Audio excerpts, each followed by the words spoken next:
ఇవాళ మీరు ఫలితాలు అనుభవిస్తున్నారు కదా, వాళ్ళని మర్చిపోతే ఎట్లా? ఖబర్దార్. నేను అందుకే ఆలోచిస్తున్నా. నేను ఒకటి ఎలక్షన్ కమిషన్, ప్రధానమంత్రిని, పొలిటికల్ పార్టీస్ నేను ఒకటి అడుగుతా ఉన్నా. ఇవాళ సామాన్యుడికి ఎవరికైనా టికెట్ ఆశించే స్థితిలో కూడా లేరు. ఎందు ఇది సిర్రో సర్రో ఎందు ఒకటి పెట్టింది కదా ఇప్పుడు స్పెషల్ ఇంటెన్సివ్ రివిజన్. ఇక్కడ ఉండే వ్యవస్థలు కొన్ని ఉన్నాయి కదా, వాళ్ళ డబ్బులతో రాజకీయాలు నడుస్తున్నాయి. Top to bottom. ఇవాళ ఈ పార్టీ ఆ పార్టీ అని కాదు, వ్యవస్థనే, ఎలక్షన్ వ్యవస్థనే మారిపోయింది. అప్పుడు లేకుండా కదా సార్ ఆ సంస్కృతి 83 ఆ టైంలో? అసలు కాదు, లేనే లేదండి. డబ్బులు ఇవ్వడం ఓటుకి లేదు. ఎప్పుడు స్టార్ట్ అయింది సార్? ఇప్పుడు ముఖ్యంగా ఇది ఎక్కువ ఎప్పుడు స్టార్ట్ అయిందంటే ఈ తెలంగాణ వచ్చినాకనే. తెలంగాణ ఎన్టీ రామారావు ఎన్నడూ ఎక్కడ కూడా అవినీతికి తావు లేకుండా పరిపాలన చేశారు.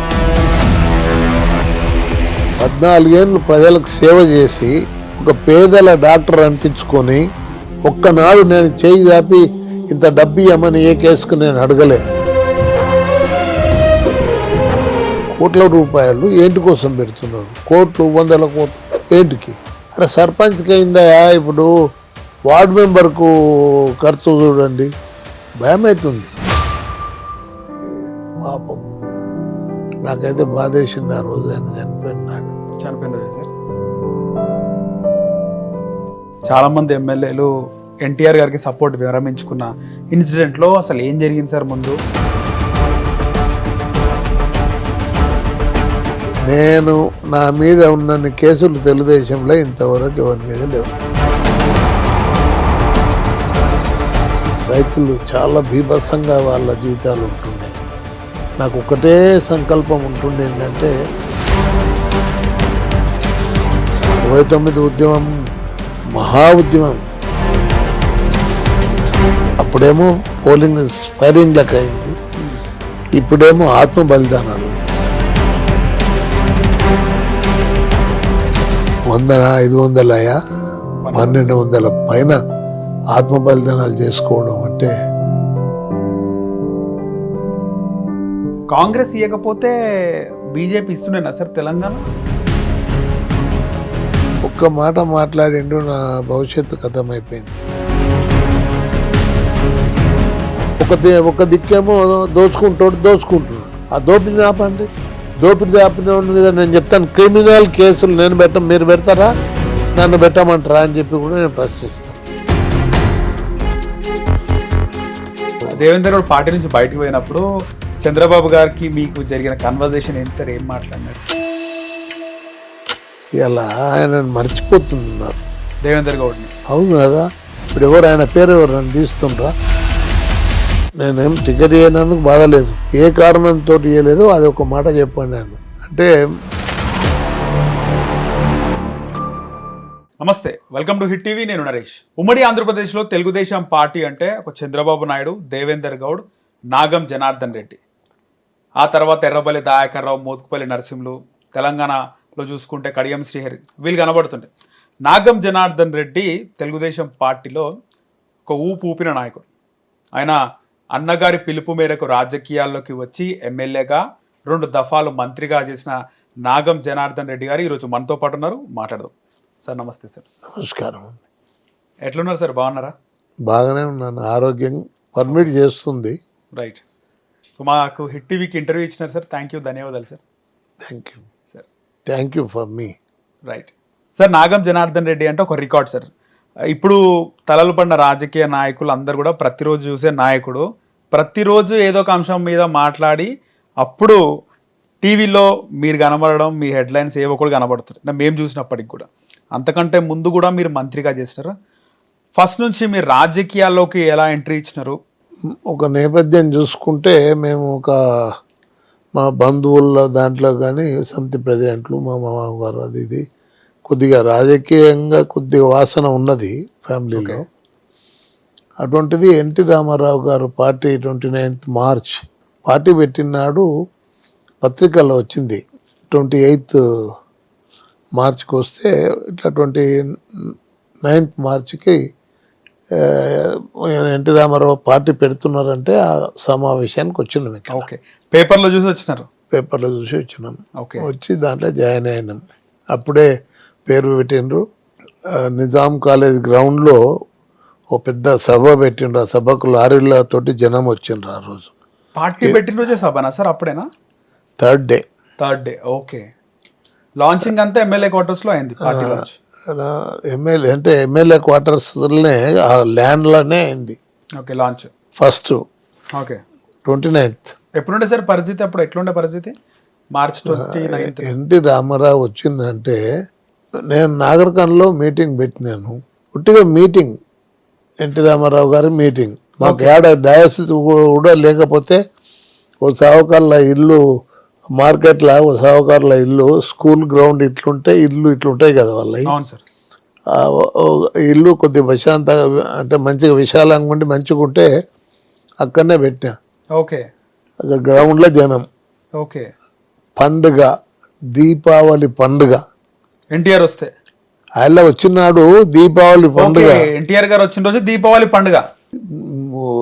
అసలు అంటే 10,000 ఏమన్నా వస్తారా రారా అనుకుంటే ఓకే మొత్తం గ్రౌండ్ నిండిపోయింది.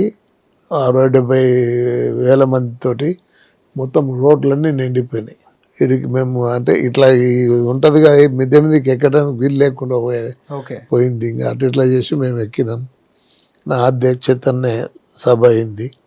అట్లా ఇప్పుడు ఎన్టీ రామారావుకు పర్వతనేని ఉపేంద్ర గారు అప్పుడు is to coordinate. Okay.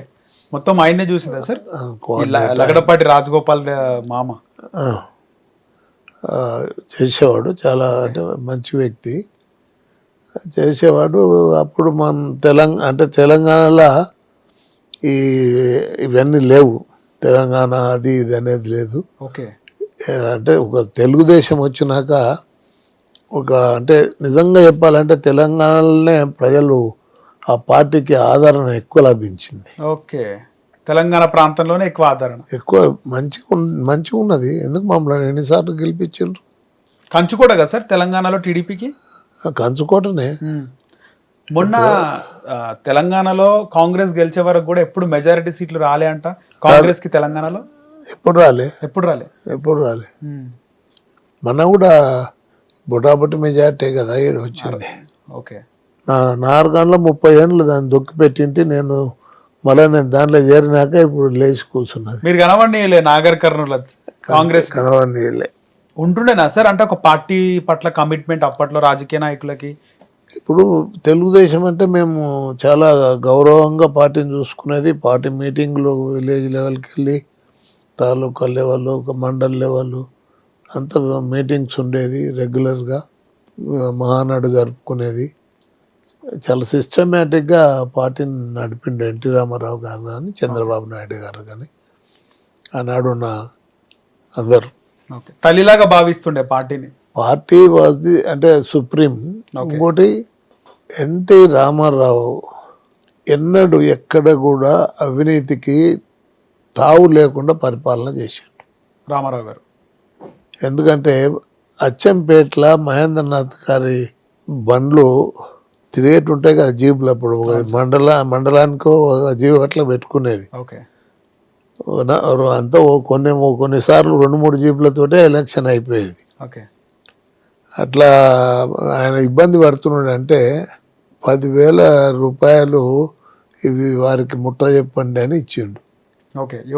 Party fund కాదు, ఎన్టీ రామారావు. అంటే మీకు ఏమైనా ఇబ్బంది అంటే ఏం లేదు సార్ అన్న.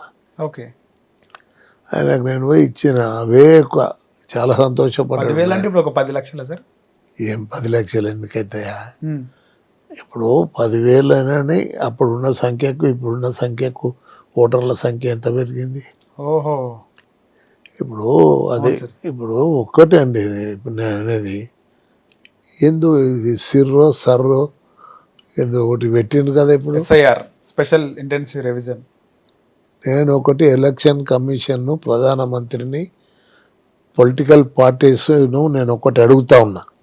ఎలక్షన్ కమిషన్ అంటే పెట్టిన నియమాలు ఇంత డబ్బు ఖర్చు పెట్టాలి అనేది ఉంది. ఎక్కడన్నా ఒక్క కాన్స్టిట్యున్సీలా ఆ డబ్బుతోని గెలుస్తుండరు అనేటోడు ఉన్నాడా ఎవడన్నా ఒకడు? లేదు. ఇలా సామాన్యుడికి ఎవరికైనా టికెట్ను ఆశించే స్థితిలో కూడా లేరు. రైట్.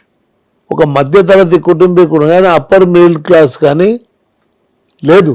ఇవాళ కాంట్రాక్టర్ల డబ్బు, ఇవాళ పెద్ద పెద్ద ఇప్పుడు అంటే ఇక్కడ ఉండే వ్యవస్థలు కొన్ని ఉన్నాయి కదా, వాళ్ళ డబ్బులతో రాజకీయాలు నడుస్తున్నాయి టాప్ టు బాటం.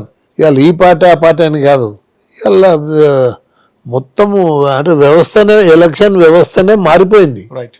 అసలు ఈ సర్రులు గిర్రులు కాదు, మొత్తం రిఫార్మ్ చేయాల్సిన అవసరం ఉంది. ఎలక్షన్ వ్యవస్థను టోటల్గా కడిగేయాలి.